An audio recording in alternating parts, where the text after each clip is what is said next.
জুলাই গণ অভ্যুত্থানে স্লোগান, কবিতা, গান ও প্রতিবাদের ভাষাই ছিল ছাত্র জনতার সবচেয়ে শক্তিশালী অস্ত্র।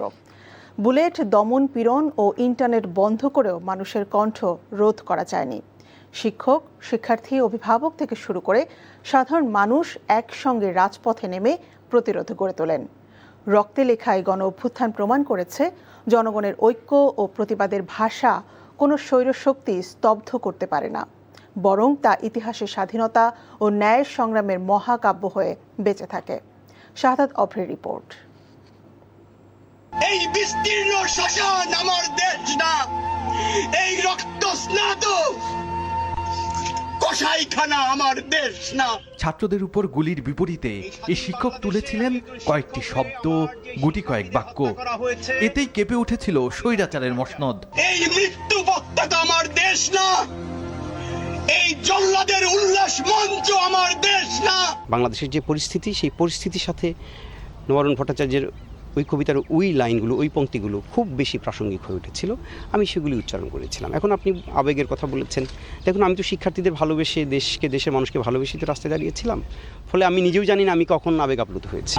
একটা মারবেন 10টা আসবো, 10টা মারবেন লক্ষ আসবো। স্লোগান কবিতায় প্রতিবাদের ভাষা হয়ে উঠেছিল জুলাই গণ অভ্যুত্থানের সবচেয়ে শক্তিশালী অস্ত্র। জুলাইয়ের বুলেটের মুখে স্লোগান আর বক্তব্যই ছাত্র জনতাকে করে তুলেছিল অপ্রতিরোধ্য। রাজপথে শিক্ষার্থীদের ঢাল হয়ে দাঁড়িয়েছিলেন শিক্ষক, সন্তানের জন্য পিতা, বোনের জন্য ভাই।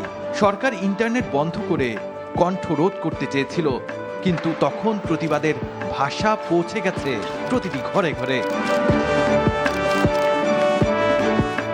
পিছনে পুলিশ আর সামনে স্বাধীনতা। অবশ্যই আমরা সম্মানের সাথে মৃত্যু গ্রহণ করতে রাজি আছি। কান পাতলেই শোনা যেত স্লোগান। নবম শ্রেণীর কিশোরী থেকে রিক্সা চালক, প্রতিবাদের ভাষা ছড়িয়ে পড়েছিল সর্বস্তরে। প্রতিদিন জন্ম নিয়েছিল নতুন নতুন স্লোগান, নতুন প্রতিরোধের ভাষা। আমার ভাই মরল কেন, আমার ভাই মরল কেন। প্রিজন ভ্যানের সামনে দাঁড়িয়ে আমার ভাইকে যেতে দেব না বলা অদম্য সেই তরুণীর কণ্ঠ আজও মনে করিয়ে দেয় জুলাইকে।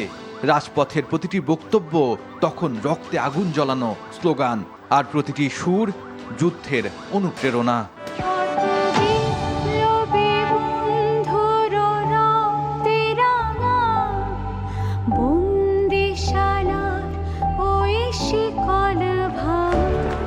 আমার ভাইয়ের রক্ত বৃথা যেতে দেব না, এই স্লোগানটা একবারে মগজের থেকে রক্তের শিরায় শিরায় মিশে গিয়েছিল। 5 আগস্ট উত্তপ্ত পরিস্থিতি যখন আমি আহ্বানটা করেছি, এই আহ্বানটা আমার না, উপস্থিত ছাত্র জনতা যারা ছিল তাদের সবারই আহ্বানটা, এটা আমার মুখ দিয়ে আসছে। আমাদের পলিসি মেকিংয়ের চিন্তা, কারো স্লোগান বলা, আরেকজনের রেসপন্স করা, সবগুলোই সমানভাবে ফাংশন করছে। আরেকজন রেসপন্স করেছে বলে আপনি ভ্যালু পেয়েছে। স্লোগানকে সঙ্গী করে কেউ হেঁটেছে উত্তরা থেকে, কেউ বা যাত্রাবাড়ি, মোহাম্মদপুর কিংবা রামপুরা।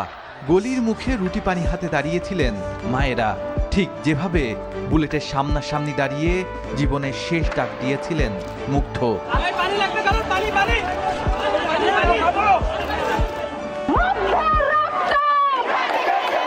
কবিতা, গান আর স্লোগান কোনটি শরীরে কাটা দেয়নি। একটা মারলে লাখো আসবো, এই একটি বাক্য শুনে কত তরুণ বুক পেতে দিয়েছিল বুলেটের সামনে, সেই সংখ্যাও অজানা। রিকাউন্টেন্সের শিক্ষার্থীরা তারা একটা কথা বলেছিল যে পাট চাটলে সঙ্গী, না চাটলে জঙ্গি। কথায় কথায় বাংলা ছাড়া বাংলা কি তোর বাপদাদার। অর্থাৎ এই যে দেখবেন যেগুলো যারা ট্যাগিং করা হতো জঙ্গি বলে, সেটাকে তারা ডিসম্যান্টেল করে দিয়েছে ভাষার মধ্যে দিয়ে। 52 ভাষা আন্দোলন, মুক্তিযুদ্ধ, এগুলোকেও অন করছে। কারণ ওই যে বলছে যে লাখো শহীদের রক্তে কেনা এই দেশ, তাহলে এই দেশটা কারো বাপের না। রক্তে লেখা এই জুলাই গণ অভ্যুত্থান তৈরি করেছে মহাকাব্য, যে মহাকাব্য প্রজন্মকে মনে করিয়ে দেয় এ রাষ্ট্র জনগণের, আর অন্যায়ের বিরুদ্ধে প্রতিবাদের ভাষা কখনো স্তব্ধ করা যায় না। শাহাদাত অভ্র, NTV নিউজ, ঢাকা।